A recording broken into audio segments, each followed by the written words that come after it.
Yes, your brother-in-law might have ideas on how to sell your business, but why don't we talk to somebody who's actually done it? Welcome to the Navigating Abundance podcast. Our goal is to encourage you to pursue your total family wealth potential through insightful conversation with experts and thought leaders in their fields. But first, some obligatory disclosures. Navigating Abundance podcasts do not represent investment, legal, or tax advice. Any opinion expressed in Navigating Abundance podcast is solely those of Christopher Tanke and his guests and are based upon information believed to be reliable but not guaranteed. Podcasts are produced for educational and entertainment purposes only and should not be considered an endorsement of the guest or the views that they hold. Information shared may not be appropriate for your personal situation. Consult a qualified advisor for guidance. Investment advisory services are offered through Strategic Financial Group, LLC, a registered investment advisor. Navigating Abundance is a trademark of Strategic Financial Group, LLC. And now here's your host, Chris Tanke. Welcome back to Navigating Abundance. I'm Chris Tanke, and today I'm very delighted to have Mike Walters, CEO of USA Financial Securities, with us today. And our topic is straight talk on selling your business. Now, that's a very, very broad topic. We could have 40 podcasts on that. But Mike has agreed to give us like the Cliff Note version of things that he has learned as he and his partner, Brent Enders, as you know, we recently talked about partnership with him on a podcast. They recently went through a sale of a practice that, Mike, how many years were you building it? We are in our 37th year. We started in 1988. Wow. So this is fantastic. If you have a closely held business, if you have a family business, or if you've been investing decades of your life into something and you're wondering, okay, wow, I'm getting a little long in the tooth. What does this transition look like? How do I sell it? How do I take care of my employees in the process? Is that possible? How do I evaluate things? There's a lot to consider, and Mike's been through it all. So Michael, I'm so glad that you're willing to share with us a little bit of your experiences today. Yeah, happy to. And, hopefully some of the most interesting things are the things I did wrong, because there are things that I probably, hindsight's always 20/20, right? If you go back over 37 years, there are some different things and some points along the way that, if I only knew then what I know now, kind of deal. So happy to share. Yeah, life is the greatest teacher. And as I'm fond of saying, it's really wise to learn from your mistakes. But you know what? It's absolutely brilliant to learn from other people's mistakes. And so maybe that'll happen with some people today as you share a little vulnerability with us. So straight talk on selling your business. Again, very broad topic. And I asked Mike, what do you think you'd like to cover in a podcast or two? And basically, he shot me some questions or some concepts, and we're just going to jump into them using those as an outline. So, Mike, if it's all right, I'm just going to ask you the first one. You said there's one thing that you wish you knew a long time ago. You know now. It might have been expensive to learn it, but you know it now. I'm curious to know, what is that one thing? Yeah, so, I think obviously this isn't true for every business and every entrepreneur, but I think most of us, we're so used to bootstrapping, to starting the thing from scratch. Literally, we talk about 37 years, but just like any business, the first years weren't very glamorous. The company literally started out of the trunk of my car, a 1987 Cougar, as a matter of fact, is what that was. I bought it used from the Hertz car lot out at the airport. That's so you go back then, and at that point in time, you're just trying to figure out how you're going to put food on the table. And You're doing everything. You're mopping the floors. You're turning the lights on and off at the beginning of the day and the end of the day. And you don't really, you don't really know where it's all going to go yet. But somewhere halfway, midway, 2/3 of the way through, whatever you want, whatever number works out best for your business, there's some points in time in which you have matured the business. And there are opportunities along the way that I did not fully comprehend. And to kind of isolate it down to a single concept, I would say I did not understand the power of the second bite of the apple. So you've probably heard of people who sell their business where they'll say, oh, the first bite, the second bite, and sometimes there's even more than two, but usually you'll hear it referenced as a first bite and a second bite. The idea of that is pretty powerful, and I think a lot of people miss the opportunity of the second bite, because really what that means is you're selling a portion of your business. You're bringing on an investor. In our case, we brought on a majority investor, and then you retain some ownership in the company. whether it's majority or minority, doesn't really matter, but you're retaining that second piece to then sell again at a later date. But the growth that happens after you bring on that investor and you now have access to capital and economies of scale, and really your company leaps forward by decades with essentially the flip of a switch, bringing on an investor like that second bite done right, even though it might be a smaller percentage, it's actually dwarfs the size of the first bite in terms of the economics of it. And that was lost on me. I turned down, not that they were right fits for us, but we turned down over a dozen opportunities to sell the company over, a couple of decades because I didn't think we were ready to sell. But hindsight 2020, we probably were ready to sell the first bite and would have retained the second bite. So, one of the things that I would have done differently is I probably would have pulled the trigger instead of a year ago, which is a year ago last month. A year ago, July is when we did our deal.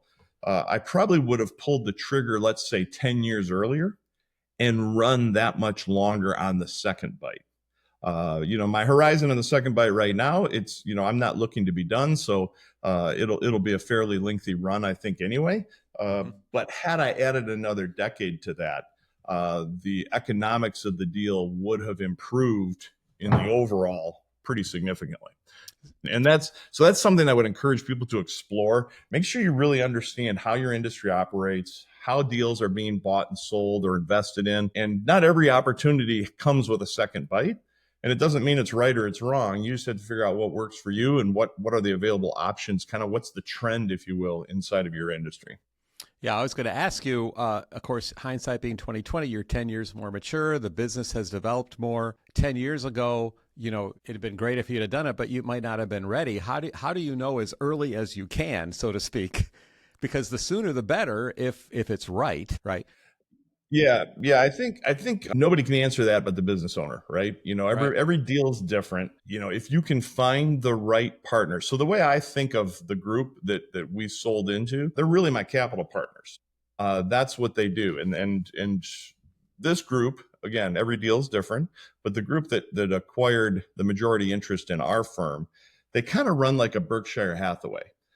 So they're not looking to be operators. They're not looking to replace me or my executive team. In fact, if any of us wanted to leave, then they wouldn't have been interested in investing in us. So they're truly investing in the continued leadership of the firm. And so for us, that was a right fit. That was one of 7 things I had on my hit list that I needed to be able to check those boxes off appropriately, or I wasn't going to be comfortable with the deal. And I think that's important too. People need to understand, what are the things you're really looking for? And that's not a real easy question to answer because sometimes you don't even know what the options are. Yeah. Well, you become an expert, only after usually making mistakes. Yeah. So that's the problem. Again, brilliant to learn from other people's mistakes. So I'm just going to quick segue here and just ask, how do you get great advice for the complexities that you faced? Because everybody's got a CPA and a group of attorneys, et cetera. But do you find a grizzled and veteran, that a sensei? How do you find somebody that can really, you could have a glass of Chianti late at night and say, hey, what should I be doing?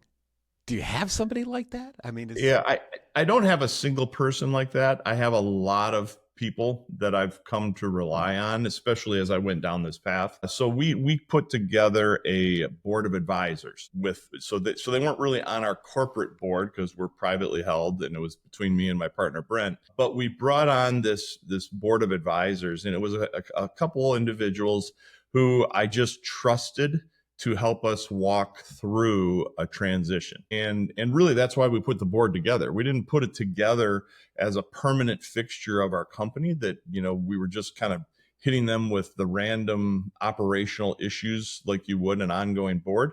They were really there to assist us in vetting opportunities and figuring out how are we going to do this transition and what are we really looking for. And so both of them, one of them had a tremendous amount of experience in helping people do deals, and he has kind of been that interim CEO at a lot of different companies. That's kind of his little forte. He's an investor, but he also jumps in and will kind of help fix problems over short periods of time. So he's not a permanent leader. He just comes in when there's kind of a dire need or a gap in leadership. And so he's seen so many different things that he was a wealth of knowledge. Another individual was specific to our industry. He had headed up some of the major custodians in our space, in the financial space, and I'd become good friends with him. He's a CPA originally by education, and he was also very instrumental in identifying deals because he had helped orchestrate a couple of deals for entities that he headed up.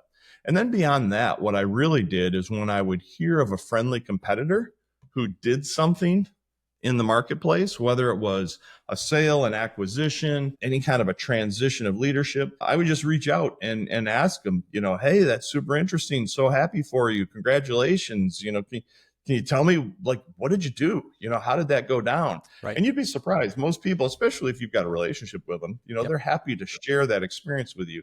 And so I really just kind of hodgepodged a lot of that together to determine, what did we think we were looking for? Yeah. And you're preaching our sermon of total family wealth, that there are 3 different categories of total family wealth: your ledger wealth, which is, your resources, your investments, et cetera; your logistical wealth, which are the teams that you have that you're working with; and then, of course, your legacy wealth, which is your family. 3 areas of wealth. And how important it is focusing on logistical wealth, which is what you just shared. You spent a lot of time, probably a lot of money, developing that team. How rich you are in relationships and advisors to help you make the right decision. Man, that is really, really valuable. More people should have appreciation or respect for their legacy wealth teams and what they're trying to develop. Invaluable. Yeah, for sure. The professionals that you surround yourself are probably the first place you should go. I kind of leaped past that and talked about more of the kind of the casual, more personal relationship piece, but you have to include your professionals in there as well. And Chris, you and I have talked about some of the local representation that I feel strongly about in some of those folks. So any of your group here who needs assistance there, feel free to pass those names along. But you definitely need to rely on your financial advisor. You definitely need to rely on your tax accountant or your tax attorney. Yeah, you may or may not want to include an investment banker. I think there's reasons to, and there's reasons not to. That's one of the things we can discuss if you'd like.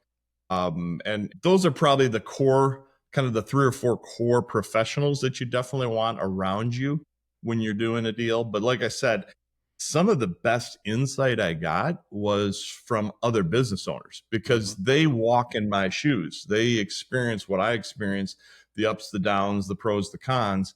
And just like I'm saying, there are things I wished I would have done differently. Now, don't get me wrong. I was blessed unbelievably throughout this entire walk that I've had. But at the same time, again, hindsight's always 20/20. There's things and pitfalls along the way that you're like, oh yeah, I should have done that different. I should have done this different.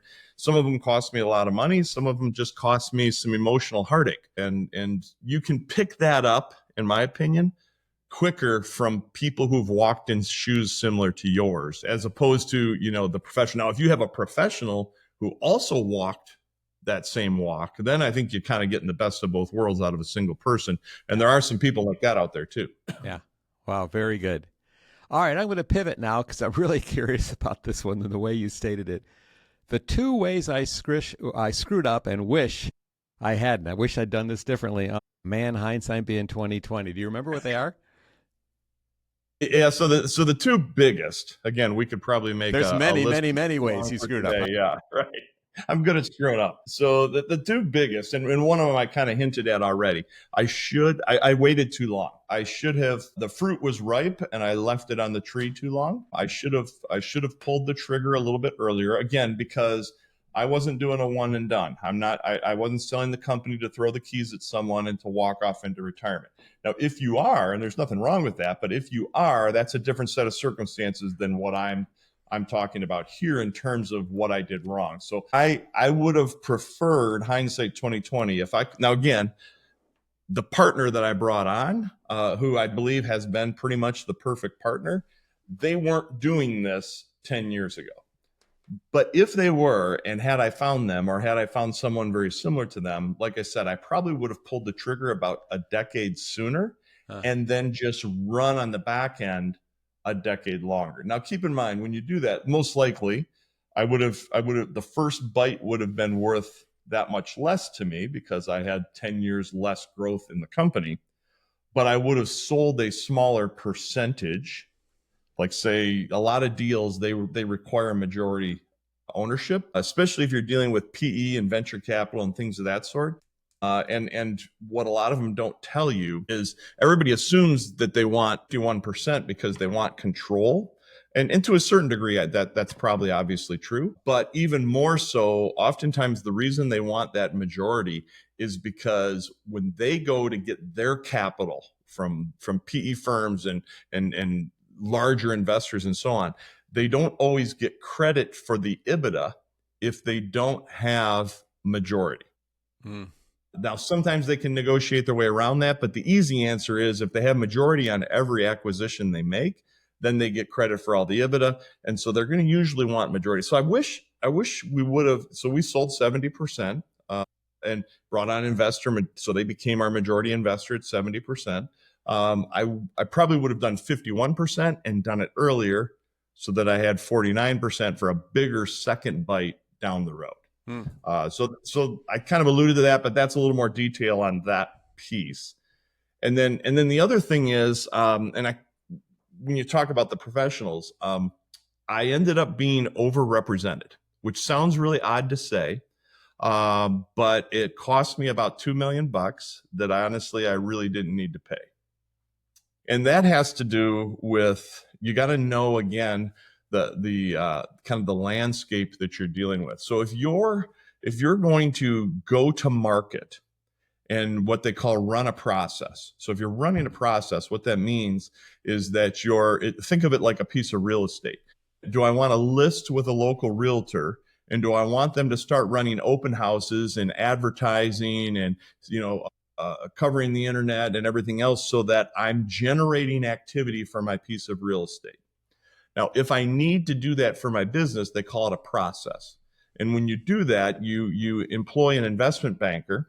That's really what an investment banker does. I think most people don't fully understand that description because they don't think of a banker in that sense. But that's really what an investment banker does, is they run the process for you. They bring potential buyers to the table so that you have people to negotiate with. You have people to figure out, are they a good fit or are they not a good fit? And you literally, in some instances, kind of run little marathon sessions where you might, they might fly in a half a dozen potential buyers to town, and you're running like back to back meetings with them, kind of determining who may or may not be a fit. So what happened to us is during COVID, we thought we needed an investment banker.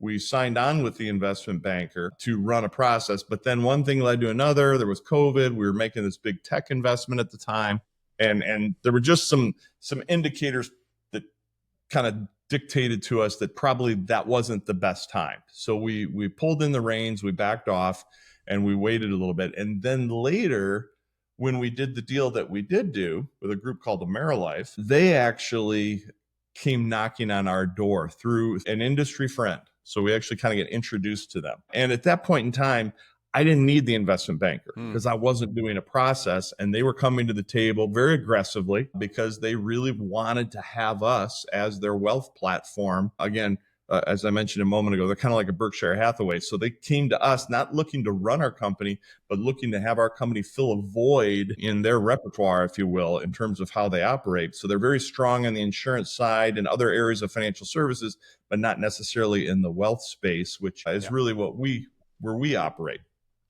And so anyhow, the short answer, even though it was a long lead up, is that we ended up really not using the services of the investment banker.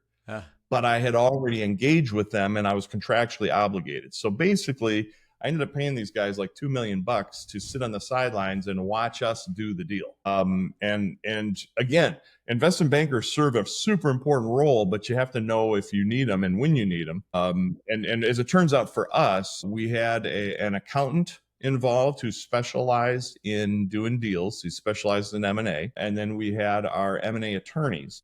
And between them and some tax attorneys supporting as well, but between the attorneys and the accountant, those were the two real key representatives that we had. And again, if I wasn't running a process, that's where I should have stopped. Yeah. Yeah. Now, if I was running a process, then again, what I'm talking about wouldn't have been wrong. And you could still argue, and not to throw the investment bankers under the bus, they didn't do anything wrong.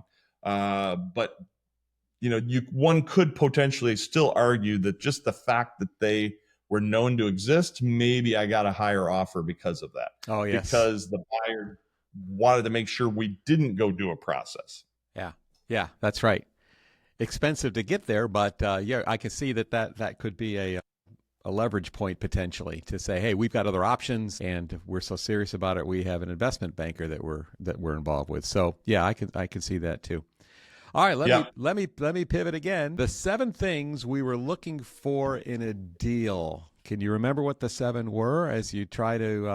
I did. I actually pulled out a piece that we shared with our staff when we were going through this. And by the way, that really isn't on our list to talk about, but communication ends up being vitally important when you do something like this, because if you think you're nervous about it, your staff shockingly is probably going to be even more nervous about it. As the business owner, you're working your way towards monetizing something you've been building for years, if not decades, and that's going to be a good thing, even though it might be very stressful for you.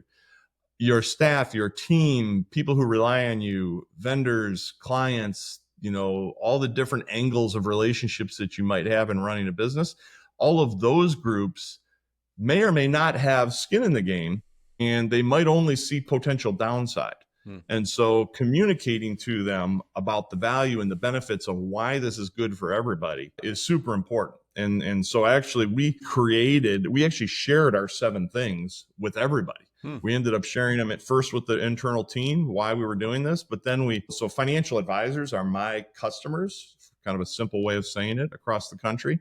And so that we shared it with financial advisors, we shared it with all the institutions that we work with, whether they're custodians, insurance companies, investment houses, and so on.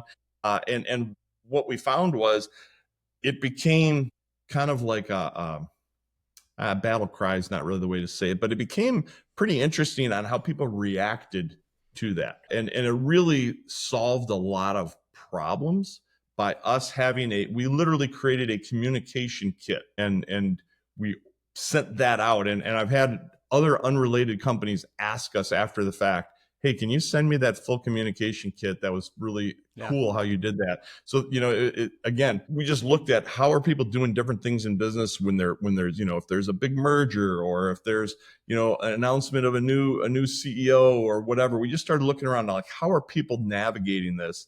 And it kind of kept coming down to, we need a communication kit. We need a communication kit.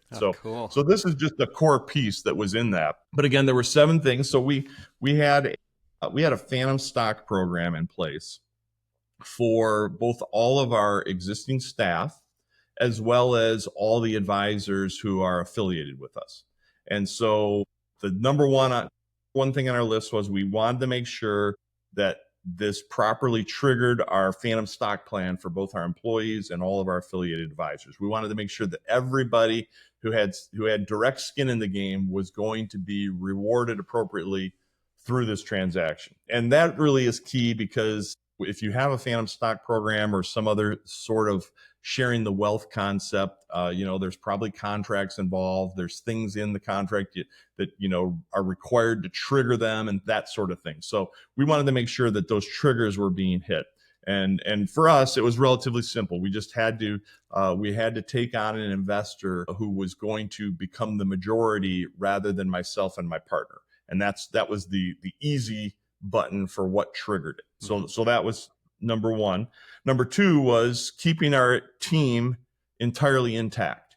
We were not interested in doing a deal where we were going to get merged in, bolted on, condensed down, or anything else. We wanted to make sure that they wanted our company for the team that was running it, so that everybody was cohesively moving across in a unit and completely intact. So that was a huge deal for us. Another one, which is probably really what drove most of the conversations in the very beginning, even though it's number 3 on my list, it was probably number 1 in my heart, if you will, in terms of getting me mentally prepared to do this, is we wanted to take our game into a bigger stadium. And in other words, we had done a great job over 3.5 decades of building the company, but we again had always been doing it at that bootstrap level. And Chris, I know you're familiar with us enough to know, one of the things that we're known for in the industry is, like, if you pop the hood, we've got a lot of horsepower that is going unused. In other words, we could support a much larger footprint in the US with the technology and all the other things that we've put together than we currently do, simply by how quickly we can get the word out ourselves. And so taking it to a bigger stadium, this group that again operates kind of like a Berkshire Hathaway, they had so many different connections in the financial industry that it's, this first year is kind of an integration year to get everybody on the same page. But literally, when we hit that 1 year mark, now we're starting to kind of get to that next launch phase where they're introducing us to a lot of their other groups that are starting to, want to do business with us in various ways. And again, it's just taking that game into a bigger stadium. This is sort of like going on Shark Tank, right? Yeah. Yes. You're connecting with somebody that has a lot more resources than you do. You're totally fine on your own. But boy, are they interested in you because they see your value, and are you interested in them because you can see all the other possibilities? And together, the tide rises all boats. That's what you want. Right. Because they generally they can bring you leverage, however you want to define that. They can bring you leverage that you probably can't bring yourself.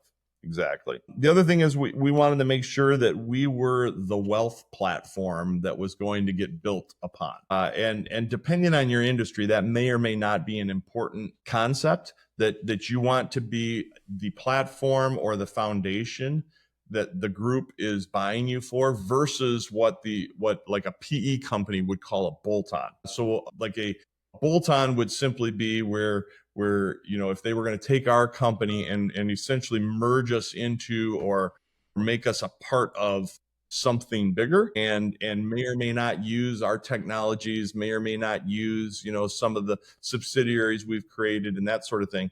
We wanted to make sure that went the other way. We wanted to make sure that this, if a group was coming to us, they wanted us to be their platform, and if they're going to do bolt-ons, they're going to bolt them onto us. Right. You didn't want to be the portal for them. You didn't want to be the portal. You wanted to be the foundation in these areas.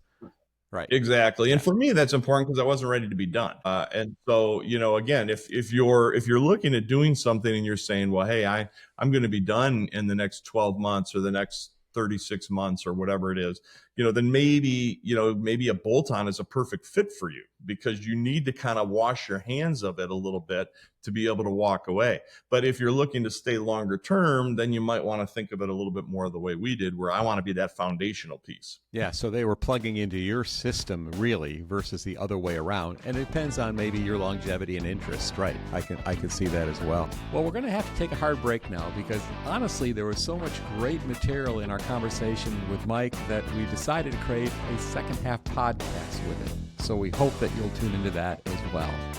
In the meantime, please don't forget to subscribe to our channel. And remember, your family is worth it. Thank you for joining us for today's episode of Navigating Abundance. If you found this information useful or helpful in any way, let us know in the comment section below. If you'd like to see more content like this and follow our podcast, you can find us on all major podcast platforms. If you're interested in working with today's guests, you can find their information in the description of this podcast. If you'd like to know more about Navigating Abundance and how we may help you, or find more resources related to what we do, you can find those at navigatingabundance.com.